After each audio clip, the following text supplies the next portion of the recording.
sekolah swasta di nomor 2 kan daripada sekolah negeri. Emang iya ya?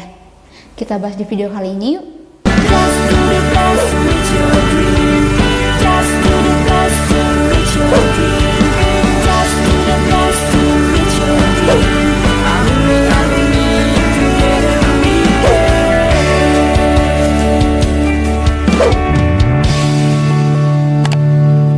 Halo Sobat GP, balik lagi nih sama aku Kak Ara di GP Media Channel. Buat kalian nih, siapa yang sering dengar mengenai bahwa sekolah SMA swasta itu dikesampingkan daripada sekolah negeri untuk masuk PTN maupun lewat jalur SNBP atau SNBT. Kenapa bisa kayak gitu sih? Atau cuma karena faktor sekolahnya swasta aja? Jadi sekolah swasta dikesampingkan meskipun akreditasi sekolahnya tinggi dan juga muridnya pintar-pintar. Atau karena ada faktor lain? Mitos atau fakta sih kalau sekolah swasta itu dikesampingkan oleh PTN? Oke, gini nih Sobat GP, kakak coba jelasin ya. Jadi gini nih, anggapan kalau sekolah swasta itu lebih dikesampingkan daripada sekolah negeri untuk pendaftaran di PTN atau perguruan tinggi negeri itu nggak sepenuhnya benar. Alias cuma mitos belaka. Kenapa kakak bisa bilang kayak gitu? Karena faktanya banyak banget siswa-siswa dari sekolah swasta yang bisa masuk PTN atau perguruan tinggi lewat jalur seleksi manapun, baik SNBP, SNBT, bahkan mandiri.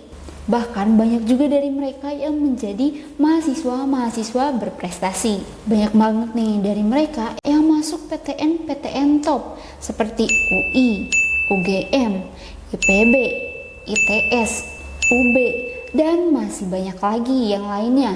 Banyak juga nih dari sekolah swasta yang bisa masuk PTN, bahkan nilai rata-ratanya juga nggak tinggi dan masuk eligible rendah. Jadi itu bukan penghalang ya kalau kamu mau masuk PTN walaupun sekolah di swasta. Nah, mitos ini itu bisa muncul mungkin karena beberapa faktor. Yang pertama, persaingan masuk PTN itu memang super ketat banget nih. Bayangin aja nih Sobat GP, yang daftar itu bejibun banget. Tapi kursi yang tersedia itu terbatas. Nah, karena persaingan yang ketat ini, jadi semua siswa itu harus selalu bersaing tanpa memandang sekolah negeri maupun swasta. Semua itu harus bersaing secara adil.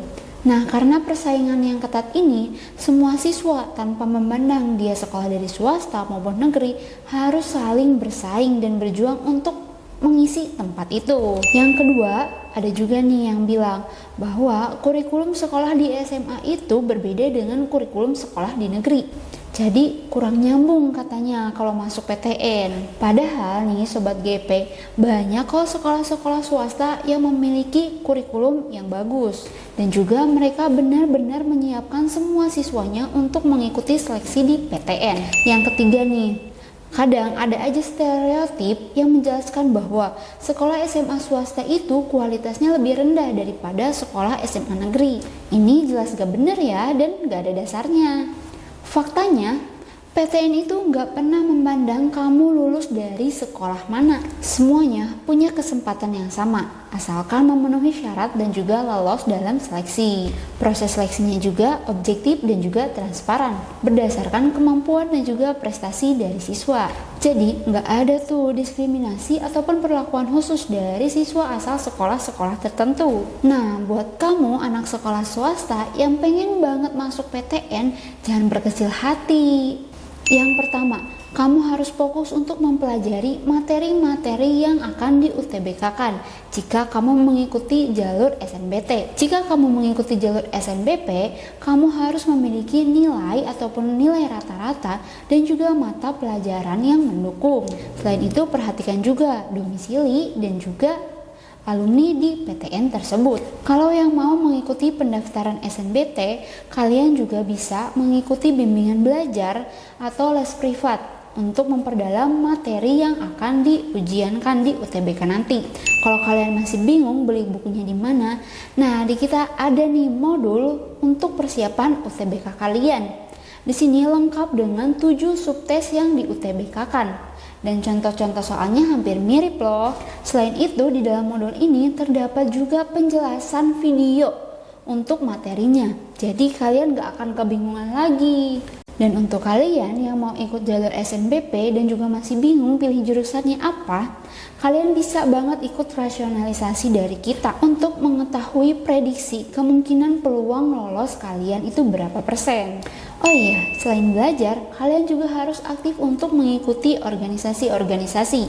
Ini itu bisa membantu mengembangkan potensi dan juga kemampuan kamu. Dan juga bisa jadi nilai tambah loh dalam seleksi. Yang paling penting adalah percaya diri. Jangan ngerasa minder ataupun rendah diri karena sekolah di sekolah swasta. Tunjukin kalau kamu itu punya kemampuan dan juga potensi yang sama dengan sekolah-sekolah lainnya. Untuk pendaftarannya sendiri nih Sobat GP, kalian bisa mulai dari sekarang ya, karena pendaftarannya itu udah dibuka dan waktunya sebentar lagi. Lalu ketentuannya apa aja sih? Untuk ketentuannya bisa kalian cek di video-video kita yang lainnya. Dan buat yang masih bingung nih cara pilih jurusannya kayak gimana, kita juga udah bahas di video-video kita yang lain. Kita sudah bahas tuntas semuanya di GP Media Channel ini.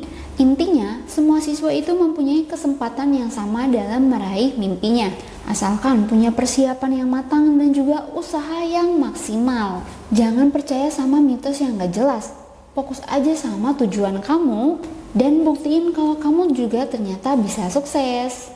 Oke, segitu dulu video kali ini Sobat GP. Semoga bermanfaat. Dan untuk video selanjutnya kira-kira kita mau bahas apa lagi ya? Komen di kolom komentar. Dan juga jangan lupa buat like, share, sama subscribe GP Media Channel. Dan sampai jumpa di video selanjutnya.